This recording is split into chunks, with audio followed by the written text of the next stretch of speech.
గిట్టనోళ్ళ మీద ఏదైనా కేసు పెట్టాలనుకున్నోళ్ళు ఎప్పుడు సందు దొరుకుతుందా అని ఎదురు చూడాలి. అదును చూసి పగడ్బందీగా కేసు పెట్టాలి. ఎక్కడెక్కడ సెక్షన్లన్నీ ఎంకులాడి ఆ క్యాండిడేట్ బయటికి రాకుండా బందోబస్తు కేసులు పెట్టాలి.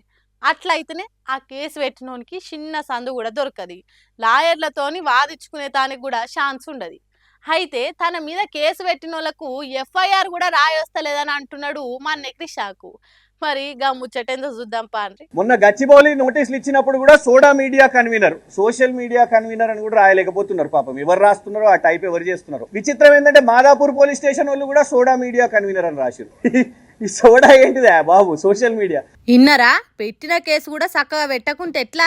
పెట్టిందే తప్పుడు కేసు, అది కూడా తప్పే రాస్తే ఎట్లా అన్నట్టు నవ్వుతున్నాడు మా క్రిషాంక్. ఆ నడుమ హెచ్సియు భూముల వ్యవహారంలో ఫేక్ వీడియోలు ఫేక్ ఫోటోలు విడుదల చేసిండు అని కేసు పెట్టింది కదా సర్కారు. ఆగు, దాని మీద మాట్లాడిండు క్రిషాంక్.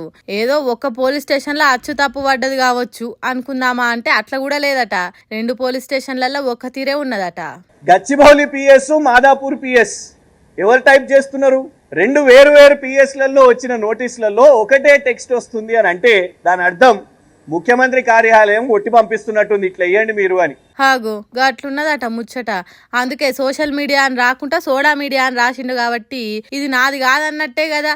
కాబట్టి ఈ కేసు నోటీసులు ఎవరికి ఇయ్యాలనో చెప్తున్నాడు. ఈ సోడా ఏంటిదా బాబు? సోషల్ మీడియా ఇది ఇంకెవరికైనా పోయి ఇవ్వండి. మరి ఏ బిస్లరీ అనుకో కిన్లే అనుకో వానికి ఇవ్వండి, మాకెందుకు వచ్చిస్తున్నారు? ఇన్నరా హాగో అట్లనట.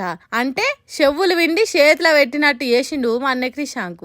కేసు పెట్టిందే తప్పుడు కేసు, దాన్ని కూడా చక్కగా పెట్టకుంటే ఎట్లా అని ప్రశ్నించిండు. ఇగో గిట్లున్నదట పోలీస్ స్టేషన్లలో కేసు పెట్టేటోళ్ళ పరిస్థితి. అందుకే కేసులు పెట్టినోళ్లకు తన మాటలతోనే గట్టిగా గిచ్చినట్టు చేసిండు. మరి దీని మీద పోలీసులు ఏమంటారో చూడాలి. ఆంధ్ర రాజకీయాలల్లా జగన్ తెలివనోళ్ళు ఉంటారు కావచ్చు గాని దువ్వాడ శ్రీనివాస్ అంటే తెలివనోళ్ళు ఉండరు. మరి అంత క్రేజ్ సంపాదించాడు సోషల్ మీడియాలో. యూట్యూబ్ తెరిస్తాయిన్నే, టిక్ టాక్ లో చూస్తాయిన్నే. పోరగాన్లు దువ్వాడ ముచ్చట అంటే సొల్లు ఆడ్చుకుంటా చూస్తారు. హాగు గంత తెలివున్న దువ్వాడ శ్రీనివాస్కు అంతగానే మంచి పనులు ఏం చేసిండు అనే కదా మీ డౌట్. ఓ షానే చేసిండు. ఇప్పుడు వాటి గురించి కాదు వార్త. అతగాడినే వైఎస్ఆర్సీపీ పార్టీ నుంచి తీసేసిండ్రు.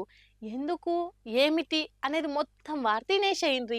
వ్రతం జెడ్డ ఫలితం దక్కాలే అని పెద్దోళ్ళు ఎందుకు చెప్పిండ్రో ఏమో గాని దువ్వాడ విషయంలో మాత్రం పక్కా సరిపోతుంది. 3 పార్టీలలో చేరినా 3 సార్లు పోటీ ఓడిపోయిన రాని ఇలువ తను చేసిన శిల్పి పనులకు వచ్చింది. బంగారమ్మ సొంటి భార్య ఉండంగా ఇంకో ఆడామెతోని ఇగిలిచ్చుకుంటా తిరిగిండట.